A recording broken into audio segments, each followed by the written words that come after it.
Saudara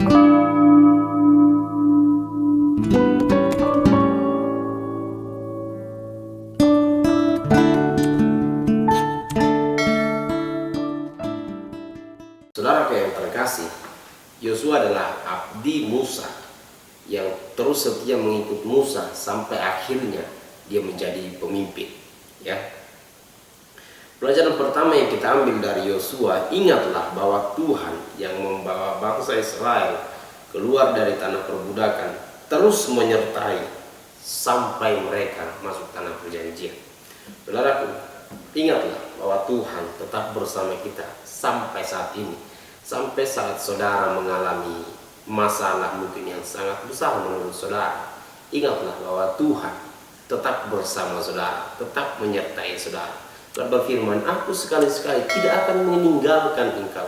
Tuhan ada, hanya kita sendiri yang terkadang kurang meminta kepada Tuhan kita, kurang mengadu kepada Tuhan, kurang menceritakan segala keluh kesah kita kepada Tuhan. Padahal Tuhan berkata, hai engkau yang berbeban berat, yang letih lesu, mari datang kepadaku, aku akan memberikan kelegaan kepadamu. Tuhan memimpin bangsa Israel melewati segala rintangan, cobaan, hanya karena mengandalkan Tuhan. Kita pun, kalau kita jelas-jelas mengandalkan Tuhan, pasti kita disertai oleh Tuhan. Ya, yang kedua, ingatlah kepada janji Tuhan.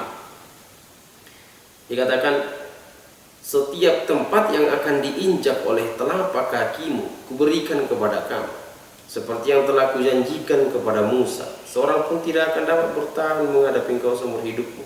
Seperti aku menyertai Musa, demikianlah aku menyertai engkau. Aku tidak akan membiarkan engkau dan tidak akan meninggalkan engkau. Janji ini juga terjadi kepada saudara. Ada banyak janji Tuhan kepada kita. Aku akan menyertai engkau dan tidak akan membiarkan engkau. Roma 8 ayat 28 dikatakan, segala sesuatu terjadi mendatangkan kebaikan bagi orang yang mengasihi Tuhan.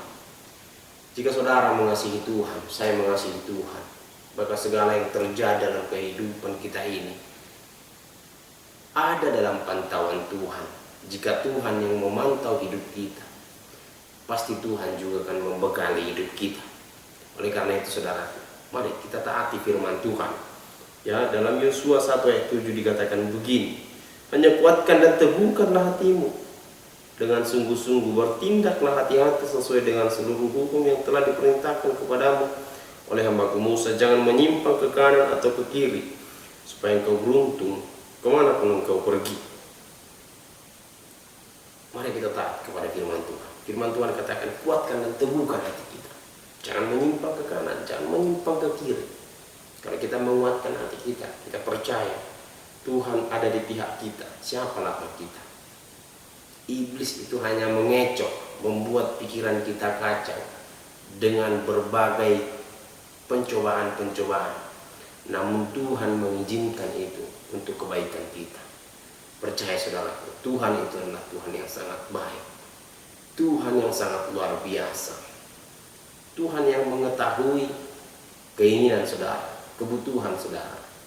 Bahkan burung di udara Tuhan pelihara. Rambut saudara, rambut saya, rambut kita semua terjatuh, Tuhan tahu. Dan tidak akan terjatuh kalau Tuhan tidak izinkan. Demikian masalah saudara, tidak akan terjadi kalau Tuhan tidak izinkan. Dan apabila sudah terjadi, maka Tuhan yang mengizinkan.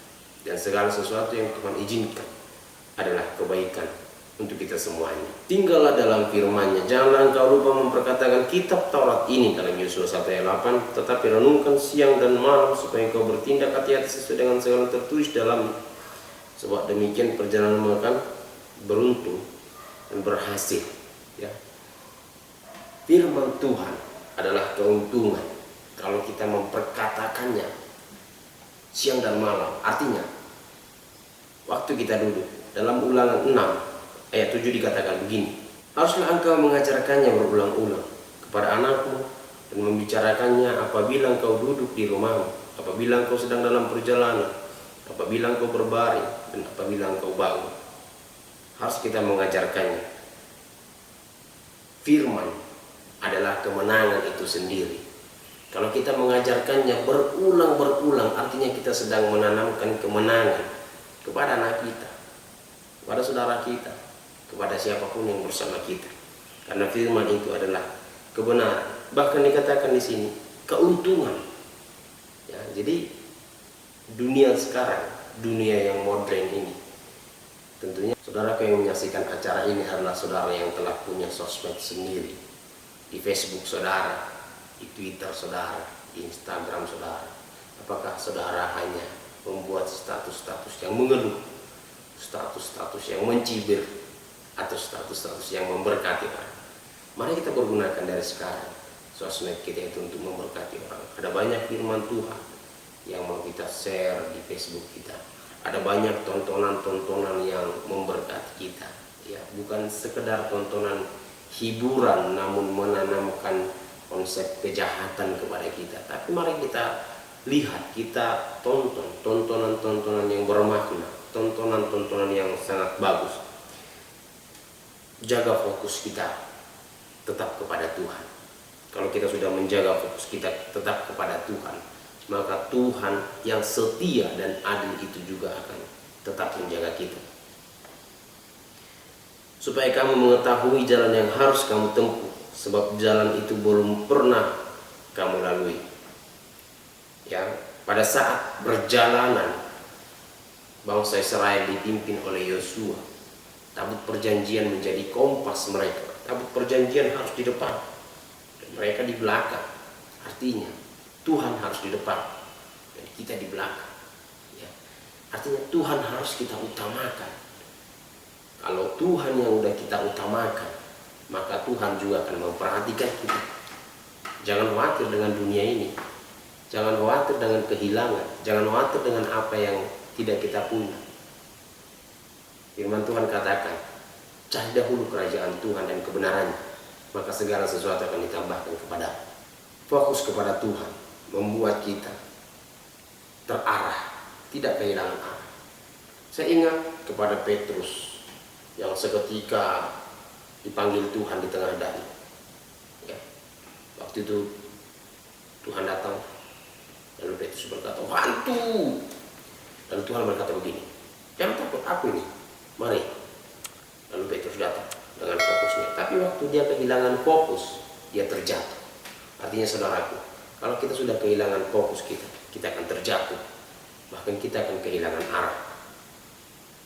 Pada saat perjalanan bangsa Israel menyeberangi sungai Yordan, ya, tidak sebelumnya. Kalau sebelumnya Tuhan membelah laut, tapi hari ini Tuhan menghentikan aliran sungai. Pada saat mereka mau menyeberang sungai Yordan, Tuhan berfirman, biar tabut itu dibawa oleh imam-imam. Ketika mereka mencelupkan kaki mereka, maka aliran air itu akan berhenti.